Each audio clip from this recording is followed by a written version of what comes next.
Okay, so what we're doing now is basically going to step 3, and we're going to make a class that's going to be like the blueprint for the objects that we're creating inside of our database.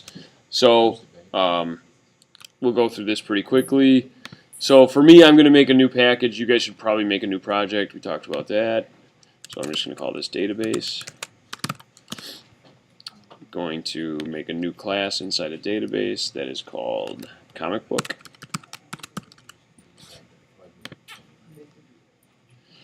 And then what we're going off of is the UML diagram that we've already created. So that's going to go here, and we're going to go ahead and make private variables for each of these things. So private string title, good typer, private int issue, private int volume, private double cover price, private date. Okay, so this thing right now is saying I don't know what a date is, and we kind of talked about that earlier, that if you have something that's going to be another object that you're going to define, you can either make another class for that, another file for that, okay, or I'm going to show you guys kind of a new thing that you can do, and that is create what's called an inner class. Okay, so inner classes are good when you know you're not going to reuse that type like anywhere else. Does that make sense? So basically what I can do is I can say like, all right, well down here what I'm going to do is make another class called date. This is something that's brand new for, I believe, all of you. Okay, so it's something that you want to kind of pay attention to. So in here, and then, so a lot of times when you make an inner class, you don't make the variables in there private because it just makes things easier to look at, and the only time that you can actually create a date is when you're creating a comic book anyway, so you don't worry about hiding the data from the comic book. Does that make sense?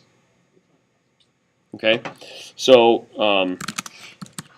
so this is just going to be int month, int year. And basically then that just means now it knows what a date is because it's defined down here as being a month and a year. Okay? So this is kind of common in some other programming languages. I think in C++ it's called a struct, if I remember right. But that's just something that we can do. Now we can kind of manipulate these however we want, but we just have these so that they're set for us. Okay? And then the next thing that I want to do is just show you some shortcuts that you can use in Eclipse to kind of make some of these other things happen. Okay, so in here in the directions that I gave you, I said create private hidden from other classes variables for each characteristic you defined above. We just did that. Create an empty parameter list constructor in the class. I don't know if we necessarily really want to do step 4. Okay, if it turns out that we want to do it later, we can. Okay, so I'm just going to skip step 4, and I'm going to go ahead and do step 5. But I'm going to do it a little bit differently than you guys are maybe used to seeing. Okay, so create a complete parameter list constructor in the class. All right, so first of all, just to review what a constructor does. Who can tell me what a constructor does? It does construct, and what does that mean? It allows you to create an object. Okay, so those are actually those are legitimate answers. It allows you to create the object. Okay, so if we see somewhere in some other class, and this is not going to go in this class, but if there was some other class and we had some we were writing some program and we saw something like new comic book. Okay, this right here is a call to the constructor. So the call to the constructor always comes after the word new. Okay, and we call this instantiating an object. Okay, that's the vocabulary term there, instantiating an object. And that's just basically a call to the constructor. So like I said, this will not end up here. We're going to delete this. So if you are writing that down, I wouldn't do that. But hopefully that makes sense to you. Do you guys feel like that makes sense? Okay, we made a lot of objects last year. Okay, a lot of constructors last year. Okay, So what we want to do in here is we want to create that constructor, but I'm going to do it the cheating way. I'm going to go into the Eclipse menu source here, and I'm going to tell it that I want it to generate a constructor for me using my fields. Okay? So I'm going to do that, and I'm going to say, yep, I want you to make it so that I know the title, the issue, the volume, the cover price, and the date. And I want it to come after date in my code, so that should show up either in line 10 or line 11. And I'm going to click OK, and there it is. Okay? So that just did that for me. Okay?